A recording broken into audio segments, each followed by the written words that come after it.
यह कहानी है महाभारत के महान योद्धा कर्ण की, जो जन्म से लेकर मृत्यु तक अन्याय सहता रहा, लेकिन फिर भी दुनिया उसे दानवीर कर्ण के नाम से जानती है। कर्ण कुंती का पुत्र था। पांडु से विवाह से पहले ही उसका जन्म हो चुका था।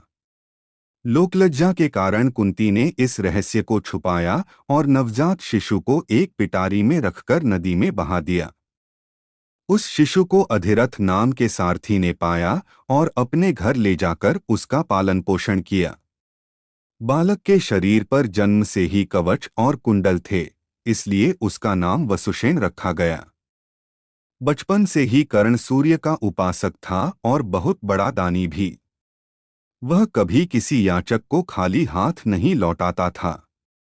उसकी दानवीरता की सबसे बड़ी परीक्षा तब हुई जब इंद्र ब्राह्मण का वेश धारण कर उसके पास आए और उससे उसका कवचकुंडल मांग लिया।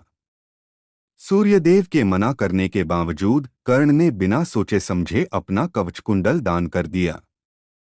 कर्ण को जीवन भर सूतपुत्र कहकर अपमानित किया गया। यहाँ तक कि द्रौपदी ने भी स्वयंवर में उसे अस्वीकार कर दिया। लेकिन दुर्योधन ने उसे सम्मान दिया और अंग देश का राजा बना दिया। कर्ण ने भी जीवन भर उसकी मित्रता निभाई। हालांकि कर्ण महान था, लेकिन कई बार वह क्रोध और प्रतिशोध में गलत रास्ते पर भी चला गया। द्रौपदी के अपमान के समय उसने उसका विरोध नहीं किया, जो उसके चरित्र की एक बड़ी कमजोरी थी। महाभारत युद्ध में वह कौरवों की ओर से लड़ा और अर्जुन का सबसे बड़ा प्रतिद्वंद्वी बना।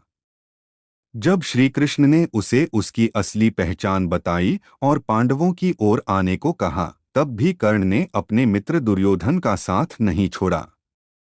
युद्ध के दौरान कर्ण का रथ का पहिया जमीन में धंस गया।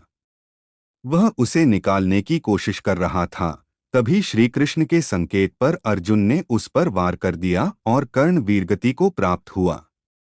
कर्ण का जीवन हमें सिखाता है कि महानता केवल शक्ति में नहीं होती, बल्कि सही निर्णय लेने में होती है।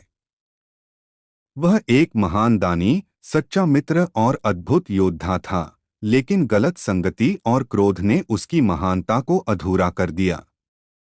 अगर आपको यह कहानी अच्छी लगी हो तो वीडियो को लाइक और चैनल को सब्सक्राइब जरूर करें।